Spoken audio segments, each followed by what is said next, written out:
Ok, donc rebonjour tout le monde. Je vais, je vais commencer par me présenter et puis on va commencer. Bon, nous sommes une dizaine. Je ne sais pas trop si ça sera pertinent que tout le monde se présente, mais bon, je vais moi me présenter et puis chaque fois que quelqu'un aura une intervention à faire, il pourra commencer son intervention en se présentant quoi. Voilà, c'est ce qu'on va faire. Donc je suis Arnold Ngoran. Je suis ivoirien, je suis de la Côte d'Ivoire. Euh, j'ai, j'ai un diplôme tac, ok. J'ai un doctorat en maths appliquées que j'ai obtenu à l'école des mines de Paris en 2020. Avant le doctorat, j'avais fait un diplôme d'ingénieur en génie énergétique en Côte d'Ivoire, à l'Institut national polytechnique Félix Houphouët-Boigny. Et après le cycle ingénieur, j'ai fait également un master en sciences et technologies des énergies renouvelables à l'école polytechnique de Paris, en France. Donc là, actuellement, je suis sous-directeur de la recherche opérationnelle à la compagnie ivoirienne d'électricité. Donc, c'est la compagnie nationale d'électricité. Et je vais ouvrir un fichier, voilà, un fichier pour l'intro.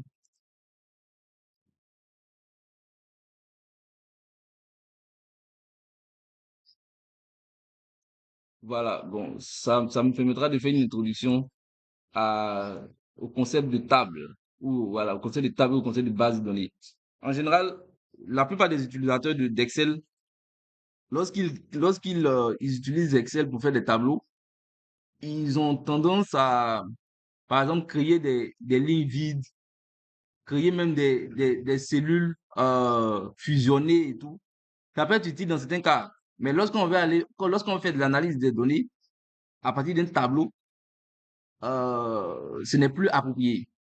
Voilà. Pour ceux qui ont des connaissances en base de données, ils doivent savoir qu'une base de données, c'est une relation entre plusieurs tables.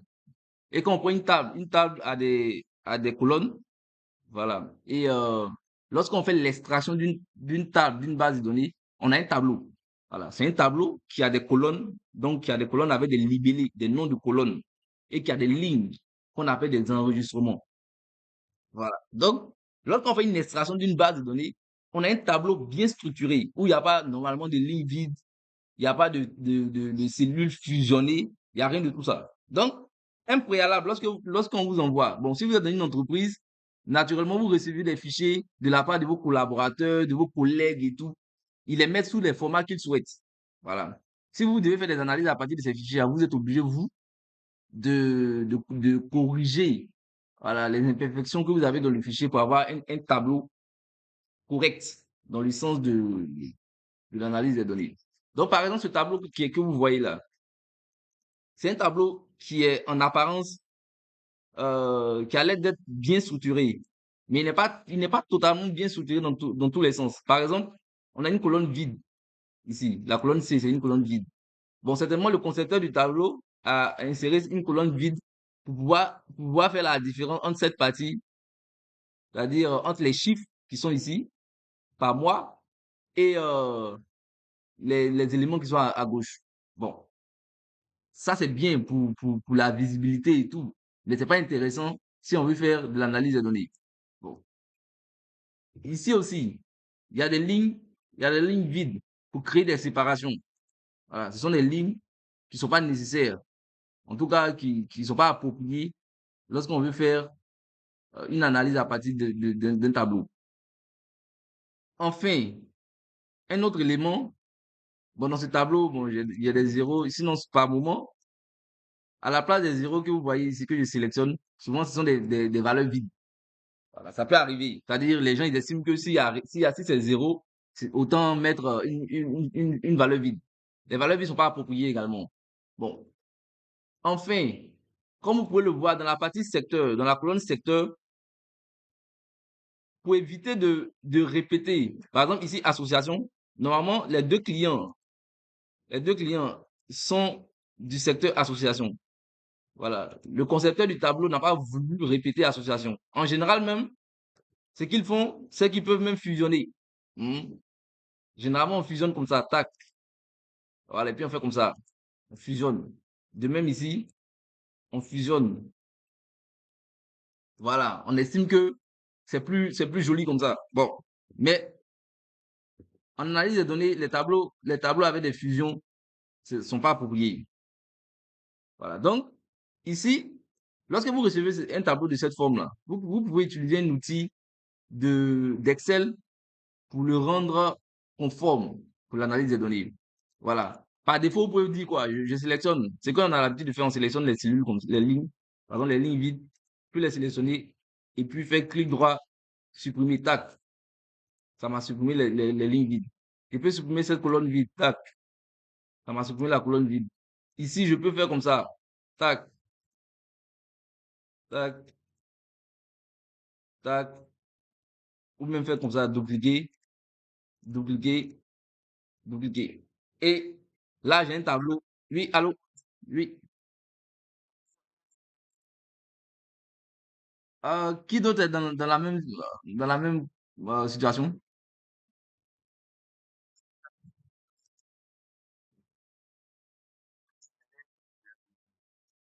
Voilà, d'accord. Donc, le mieux, c'est de vous déconnecter et puis de vous reconnecter. Si vous vous reconnectez, que c'est le même problème, comment? Ok, d'accord, ça marche. Donc, voilà. Donc, je disais que actuellement, on a un tableau qui est conforme. Toutes les lignes sont remplies, toutes les colonnes sont remplies. Il n'y a pas de colonne vide, il n'y a pas de ligne vide. Et puis, voilà. Mais ça nous a pris quand même pas mal de clics pour faire ça. Et souvent, ça peut être encore plus grave, hein.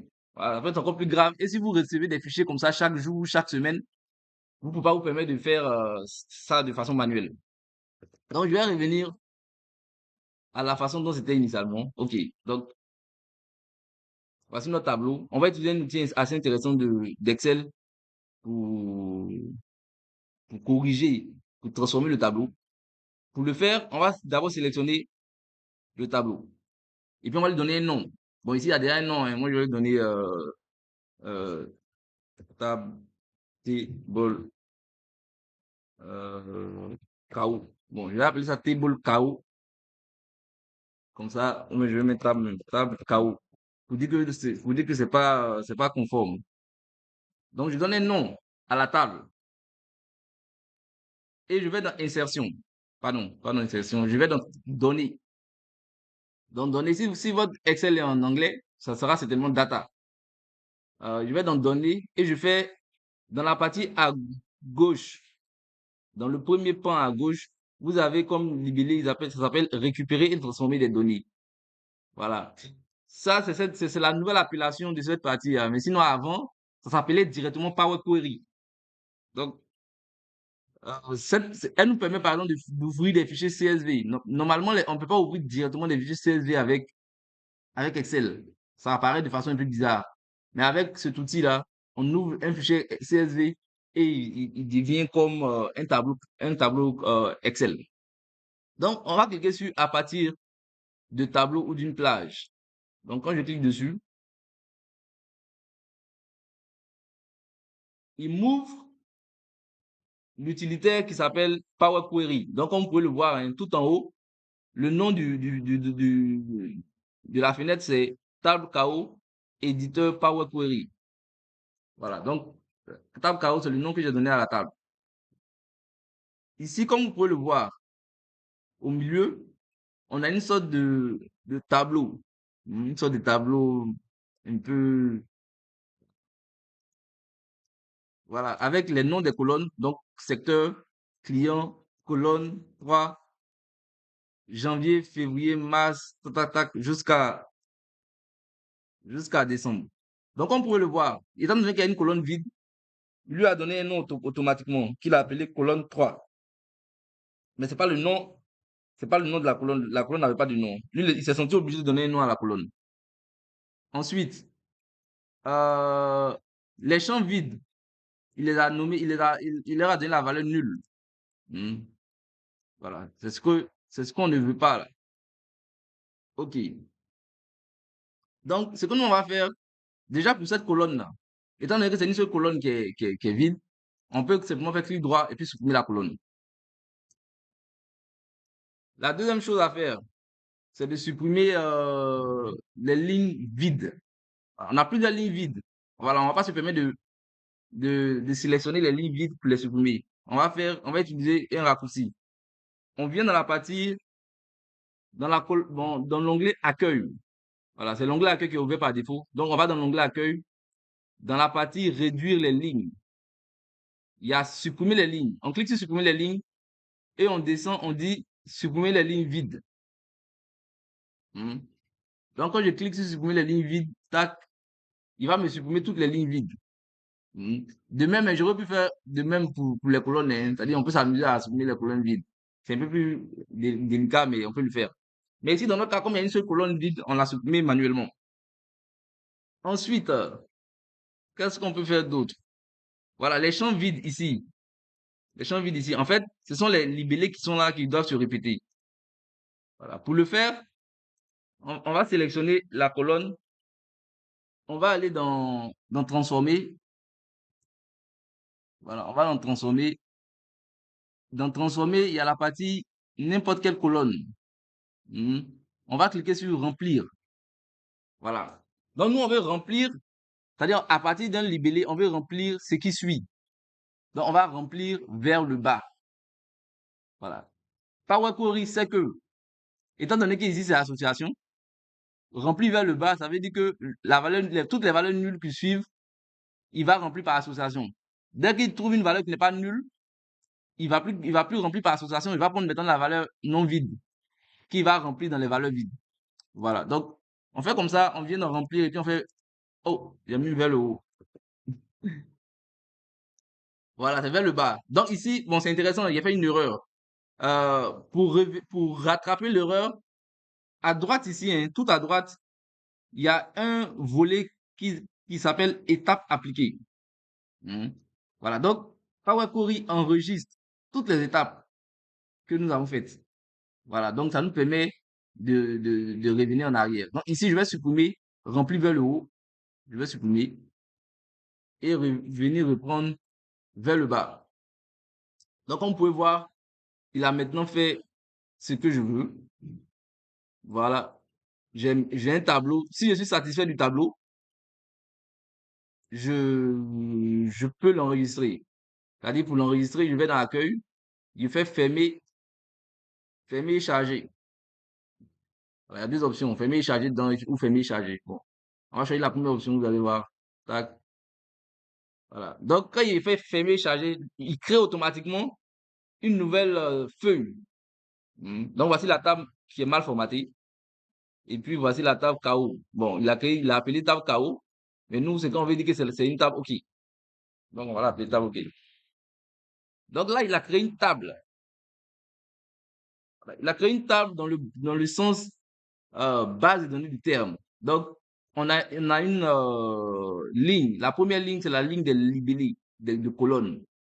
Et chaque ligne qui suit sont des enregistrements. Voilà. On n'a pas de valeur vide.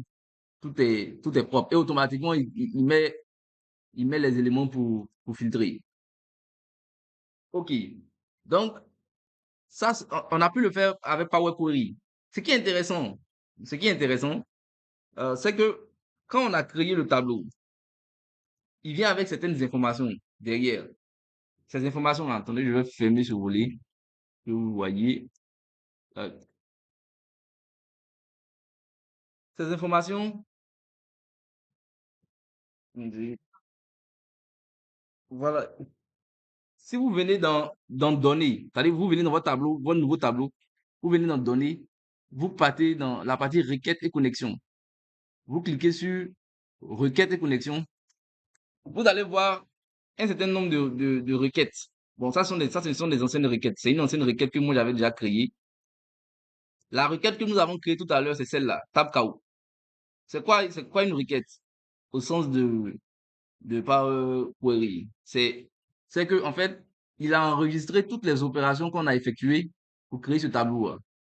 Et il sait que la source La source pour générer ce tableau, c'est ce tableau. Voilà. De telle sorte que chaque fois que vous recevez le même fichier sous le même format, naturellement, il faut que ce soit toujours sous le même format. Bon. Si vous recevez le même fichier sous le même format avec des chiffres seulement qui sont différents, il vous suffit simplement de venir écraser. Hein. C'est-à-dire, supposons que un de vos collaborateurs vous envoie le même fichier sous ce format-là. Il vous suffit de copier les valeurs qui sont dans le fichier que vous envoyez, venir coller ces valeurs ici. Hmm.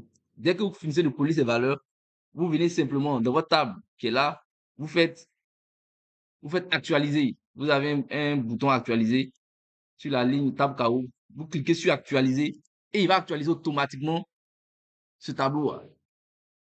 Voilà. Vous n'aurez plus à reprendre toutes les opérations que vous avez faites dans Power Query. Maintenant, si ça s'avère que vous voulez modifier même les opérations que vous avez effectuées dans Power Query, vous venez simplement sur Tab KO, vous faites clic droit, vous faites modifier. Quand vous faites modifier, il vous ouvre l'éditeur Power Query pour que vous fassiez d'autres opérations. Donc, vous avez la liste des opérations ici. Donc, c'est comme un algorithme. Voilà. Vous avez la liste des opérations. Vous pouvez supprimer les opérations que vous voulez puis ajouter de nouvelles opérations. Donc, je vais fermer ça pour revenir aussi.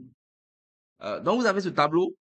Comme je vous ai dit, dès que vous modifiez des valeurs dans la table d'origine, il va automatiquement, et que vous cliquez sur actualiser, il devrait actualiser ça. Par exemple, supposons que moi je dise que pour le secteur formation, moi je vais ajouter Talent Prom. Hmm. Donc je duplique une ligne, puis je vais la coller. Voilà. Et ici, le site Talent Prom, c'est talentprom.com. Donc je vais mettre talentprom.com. Bon, pour les valeurs, il a que deux fois talentprom.com. Quoi. Ah, il y avait des talents.com dedans. Bon, je sais. Attendez, je vais revenir dans le tableau pour voir s'il y a des talents.com. Ouais, il y avait des talents.com. Donc, je vais ajouter autre chose. Je vais ajouter un autre site. Donc, je vais mettre, je vais appeler ça comme ça, autre site. Autre-site.com. Voilà, je ne vais pas me focaliser sur les valeurs. Hein. Bon, les valeurs, vous pourrez les changer. Voilà, on veut juste voir qu'il a bien pris en compte la nouvelle ligne qu'on a ajoutée. Donc, on a la même structure du tableau. C'est juste qu'on a ajouté une nouvelle ligne. Voilà. On vient, on vient dans Tab OK. Donc, vous pourrez bien voir, hein, si je clique sur client, il n'y a pas, on va chercher autre site. Autre site. Voilà. Donc, vous pouvez bien voir qu'il n'y a pas autre site.com dans la liste des clients. OK. Donc, on va faire actualiser la table. Moi, je clique sur actualiser. Maintenant, quand je viens tout en haut, quand je fais client, vous voyez directement ici, on a autre-site.com. On a autre-site.com qui apparaît maintenant dans notre table. Donc, voici autre-site.com ici, dans le secteur formation. Voilà. Donc, Power Query vous permet de transformer, hein, de traiter les données Excel que vous recevez, les fichiers Excel que vous recevez, de sorte qu'ils aient un format approprié pour l'application des tableaux de croisés dynamiques. Voilà. Donc, ça, c'est l'introduction en même temps pour vous donner le type de table auquel on s'attend lorsqu'on veut faire les tableaux croisés dynamiques. OK. Donc, comme je l'ai dit, hein, si vous avez des questions, hein, n'hésitez pas à me poser les questions au fil de l'eau. Vous m'arrêtez et puis vous me posez votre question. OK. Ah, il y a une dernière chose que je voulais vous montrer sur Power Query. C'est que Power Query, c'est un outil vraiment, vraiment bien foutu, hein, pour faire du traitement des transformations de données. Par exemple, si je reviens ici et que je fais requête, je viens sur ma requête, je fais modifier. Tac. Je fais modifier. Je peux faire dans l'onglet affichage, je peux voir l'éditeur avancé. L'éditeur avancé, quand je clique dessus, il me donne un code. Voilà. Il me donne un code. C'est un programme. C'est-à-dire toutes les opérations que j'ai effectuées là, ce qu'on appelait étape appliquée là. C'est toutes ces opérations qui s'expriment ici sous forme d'algo. Voilà. Donc, vous avez la source. Donc, c'est la table ou la feuille qui permet de faire les modifications. Donc, on va faire les modifications sur cette source. Ensuite, chaque ligne qui commence par dièse, ce sont les étapes, ce sont les opérations qu'on a effectuées. Après, le dièse, c'est le nom qu'on donne à l'étape pour qu'on puisse la reconnaître plus tard. Et puis après, l'égal, c'est l'opération qu'on effectue sur la table. Donc, chaque fois, vous allez voir que soit on commence par indexer la source, ou bien on indexe l'élément précédent, l'opération précédente. On commence par l'opération précédente. Voilà, donc, ça, c'est un code. Donc, vous pouvez programmer. Ce langage, il s'appelle M. Vous pouvez programmer vos opérations Power Query directement en utilisant l'éditeur avancé. Voilà, il y a certaines personnes seront plus intéressées, plus, je veux dire, à l'aise en utilisant le programme que d'interagir avec l'interface graphique. Voilà. Donc, je ferme ça. Tac. OK. Donc, voilà pour ce qui concerne. Oui,